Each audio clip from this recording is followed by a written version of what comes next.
At 10 o'clock, they're happy. How is she dead 2 hours later? When a San Diego police officer is found dead in her home, who investigates? Follow One of Their Own, a new podcast from KPBS, wherever you listen.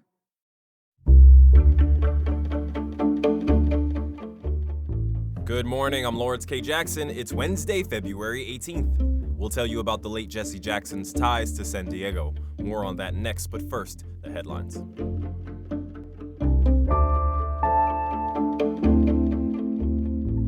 Zone 0 is a state-mandated requirement in effect right now pertaining to any new structures that are built within very high fire severity zones. Zone 0 is also known as an ember-resistant zone. It speaks to the area closest to a home or building where research proves it is most vulnerable to wind-driven embers spreading during a wildfire. San Diego Fire Rescue Chief Robert Logan says the creation of defensible space is one of the most effective steps a homeowner can take to reduce the risk of a wildfire. Pre-existing homes and property owners already located in very high fire severity zones have a deadline of February 2027 in order to comply with new state requirements. You can request a home wildfire risk assessment at sandiego.gov/defensible space. The winter weather is not over yet. More rain is expected throughout the county tonight and during Thursday's morning commute. The storms should clear out by the end of the week, but with more possible storms next week. The county and CAL FIRE are distributing sandbags, some locations with sand and some without. Those locations can be found at alertsandiego.org. The San Diego Padres extended their contract with their current general manager. The ball club and A.J. Preller announced on Monday that they are in agreement on a multi-year contract extension. Preller will stay on as president of Padres baseball operations and general manager. He's been in the role since 2014. CBS 8 says one of Preller's biggest passions is trying to realize the vision of former team owner Peter Seidler to bring a championship to San Diego.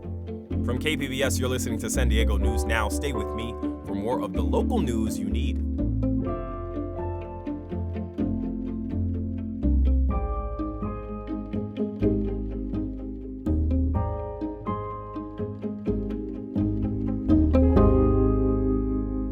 There can be a lot to worry about when selling a car, but not when you donate it to this station.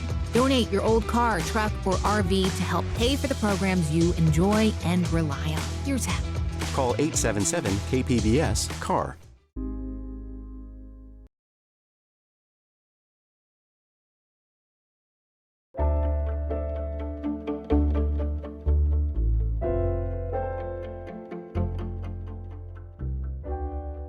The late civil rights icon Jesse Jackson had ties to San Diego.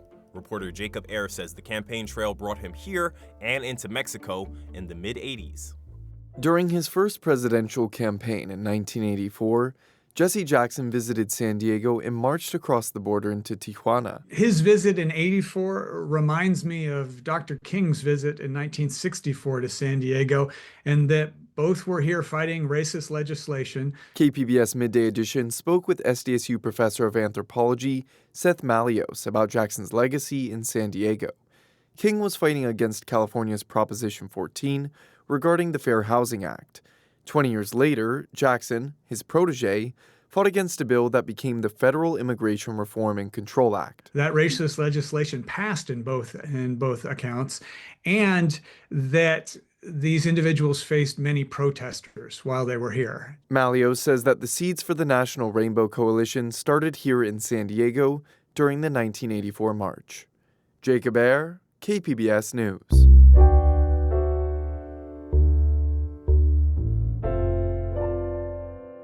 It's been more than a year since President Donald Trump began his mass deportation campaign. Here in San Diego County, a group of volunteers has been trying to document ICE activity. Reporter Gustavo Solis recently went on a ride-along with these volunteers. The patrols begin before dawn. Volunteers drive around San Diego's immigrant neighborhoods looking for federal agents. They meet in dark parking lots, go over the routes for the day, make sure their radios are on, and hit the road. Ya tienen todas las unidades radios, están prendidas, entonces nos vamos. On this February morning, volunteers with Unión del Barrio are patrolling the streets of Logan Heights.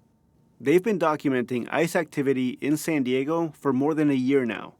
Benjamin Prado, one of the organizers, agreed to let KPBS tag along. I mean, this type of work is not for the faint of heart. It is really people who are committed and dedicated. It is one of several patrols the activist group regularly organizes throughout San Diego. On the day KPBS joined them in Logan Heights, separate patrols took place in Oceanside, Vista, and Escondido.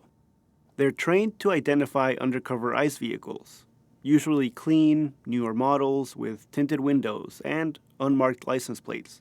When they spot a vehicle, volunteers pull out megaphones and tell the neighbors to stay inside. Most days, the patrols, like the one KPBS went on, are quiet. We drove around Logan Heights for a little over an hour, nothing to report. But sometimes they do spot ICE, and they speak up. Get out of our community. We are sick of you separating families and terrorizing working people. Sometimes ICE agents confront the community patrols. In December, federal agents accused volunteers of obstructing their investigation. You guys are impeding. Hey! You guys are impeding. You need to step back. You need to step back. I am not impeding your job. There have not been any large deployments in San Diego like in some other American cities. But federal data show that ICE agents arrested roughly 5,000 people in San Diego and Imperial counties last year. You know, granted, we haven't seen the intensified type of roving patrols that are out in LA, in Los Angeles or Chicago, Minnesota, right? Here it's happening slowly, Prado says. And if you aren't paying attention, you may think that San Diego is not impacted. They are happening, but not to the scale, not to the intensity that other places have seen. But recently, Unión del Barrio says that their interactions with ICE agents have gotten increasingly tense, especially after the killings of Alex Preddy and Renee Nicole Good in Minneapolis, U.S. citizens who the Trump administration called domestic terrorists. Romel Diaz is also an organizer, and he says that kind of rhetoric criminalizes their volunteer work and justifies violence against the community patrols. Es la criminalización del pueblo. Y con eso justifica la represión o la opresión del pueblo. Diaz's family fled the military dictatorship of Augusto Pinochet in Chile 40 years ago. He says the Trump administration's intimidation tactics remind him of the South American dictator. And volunteers are afraid. No vamos a decir que no tenemos miedo, obviamente tenemos miedo, pero lo que hacemos es que el miedo no nos paralice. But instead of being paralyzed by their fear, Diaz says more people are signing up for community patrols. Y las últimas 2-3 semanas después de la primera muerte, del primer asesinato de René, ha crecido el interés.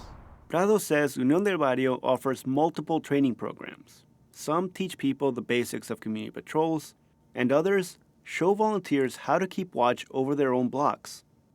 Something they do not teach, Prado says, is to get in between federal agents and their targets. Volunteers are told to identify, confirm, and notify, not obstruct. And in this way, families can, take the necessary precautions and, not put themselves in unnecessary risk and get detained. ICE did not respond to questions from KPBS about these community patrols. Gustavo Solis, KPBS News. Plumbers, electricians, and other building maintenance workers across the CSU system are off the job this week. Reporter John Carroll went to the picket line at San Diego State. Who's got the power? We got the power. These are the voices of the people that keep the buildings at San Diego State University running. They're some of about 1,100 Teamsters who do those jobs across the 22 campuses of the CSU system. Carlos Sanchez is the lead shop steward at SDSU, and he's also on the negotiating committee. He says he and his fellow Teamsters are on strike for a simple reason. Unfair labor practice, simply because they want to honor our third year of our contract. We had to strike in 2023 to get this 3-year contract, and here we are striking again so they could honor the third year. The CSU Chancellor's office said in a statement that the Teamsters agreed to reopen bargaining if a certain level of new ongoing funds were not received in 2025. The statement says, quote, That's exactly where we are, unquote. CSU says it will continue to negotiate in good faith, and they don't anticipate any disruption to student services. John Carroll, KPBS News. For many families with kids, after-school activities and summer camp are unaffordable. For our next installment of Price of San Diego, reporter Katie Anastas shares how one family keeps the costs under control. Oak Park resident Stephanie Romero has 4 kids. When her oldest, Isabella, wanted to try ballet, she shopped around. And really, the affordability and the pricing led me to the rec centers. The city has 60 recreation centers. They offer sports, art classes, and camps at a fraction of the price of many other providers.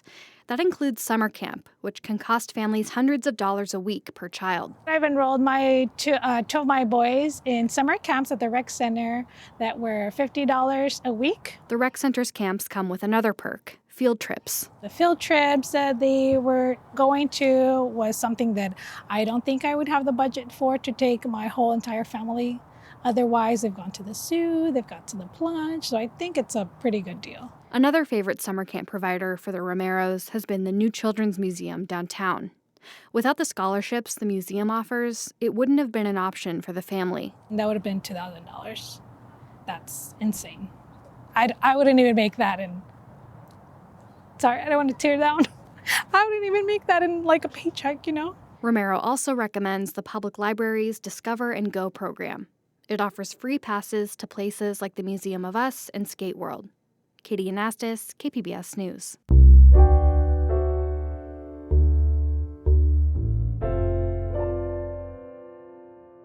As we do for you each and every week, here's another installment of the pod Behind the Package. This week's combo features our arts reporter who covered the 8th annual Black Comics Day as part of San Diego's Black History Month offerings. Here's that chat. I'm so excited to be here this week with a reporter. She's so fun. She covers the coolest stuff, and she really, to me, is like an expert on a lot of things involving our county here of San Diego County. We are going to put our hands together. I'll put my hands together. For Beth Accomando here with us on Pod Behind the Package. Hi, Beth. Hi, thank you. No That was problem. a lovely introduction. Thank you so much. I'm so excited to have you. You were busy this weekend, as you really are every weekend, if we're being honest. Oh, there's too much to do. Tell me what I missed. I'm so sad. I made it about 2 years ago. This year I missed it, unfortunately. But fill me and the audience in on what you saw at Black Comics Day. Sure. So this is the 8th annual Black Comics Day. I am lucky enough to have been here when it started, and it began at the Malcolm X Library, a little small event, and it's grown and grown. And Keithan Jones is the one who founded it. He's also the publisher of Kid Comics and the Power Nights. And this year, as always, it's a collection of Black creators. And this year, as usual, I came home with an armload of comics, and having spoken to a lot of people and discovered a lot of things. One of the things that I thought was really interesting this year, and I think it's been going on for a while, but there were a number of publishers who were doing comics that really are rooted in history and uncovering stories about Black history and Black culture that are not taught in the schools or just not discussed. The main one was this one called Defiant, about Robert Smalls, who stole a warship from the South and went north and helped win the war. And it's in a comic, and it's great. You're getting history, and you're getting art, and a great comic, and a great story. Absolutely, absolutely. And I think what's cool about Black comics in general is that a lot of the time, not all the time, they slip in some of that actual history, right? Mm-hmm. When we look at Black Panther, obviously with Ryan Coogler, or even more directly, we look at Sinners, we are looking at a film that is telling a story, but we are also learning factual history as it regards to the Black community and Black people. And I think that is kind of something that seems to be unique to Black comics, where, you know, we want to get that history, but then we also are going to have some superhero powers, and we're going to be floating in the air. And, you know, so I think that intersection of history and creativity and freedom, I think, is very, very powerful. When you go throughout the World Beat Center, which is really like the hub and the heart for a lot of these events, and you talk to people this 8th year, are there any changes or differences? I know you talk to the intimacy of it, where you can actually talk to people behind the comics, whereas at Comic-Con, you got to wait in that line. It's no guarantee. but you still get to meet these publishers, these authors in person, right? Is that intimacy one of the selling hooks, you think, for Black Comic Day? I think so. It's really nice. Comic-Con used to be less crowded, and you hear a lot of people talking about, oh, back in the day, you could go out to the pool and talk to Jack Kirby or, something like that. And you can still meet creators there, too. But here, it's nice that, even somebody like Kevin Grievous, who created the Underworld series, plays one of the Lycans, he's probably one of the bigger names that's there. And he's just sitting there chatting with people, taking time to talk about the comic that he created, why it's important to him, why it's important to come to Black Comics Day every year. And it's nice. And sometimes hearing a personal story makes you want to buy the comic more than just, you walk through and everything looks kind of interesting. The artwork pops on covers. But then you hear people talk about hey, this is what I put into it, or this is why this story hooked me, and this is why I felt this needed to be told because it hasn't been told before. And you talk to these people, and it makes their work much more personal, and you feel connected to it in a way you don't necessarily feel when you just walk into a comic book store. Once again, this was Beth Accomando, our very, very talented arts reporter with us on Pod Behind the Package. Thank you, Beth. Oh, thank you so much. That's it for the podcast today. As always, you can find more San Diego news online at kpbs.org. I'm Lawrence K. Jackson. Thanks for listening, and have a great day.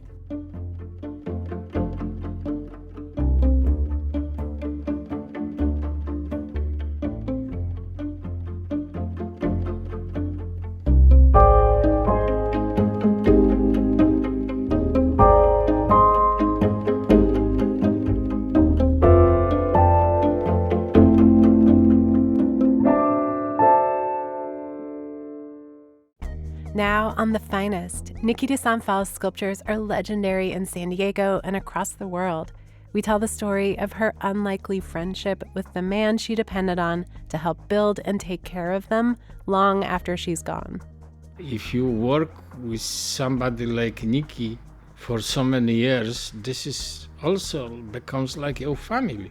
Listen wherever you get your podcasts.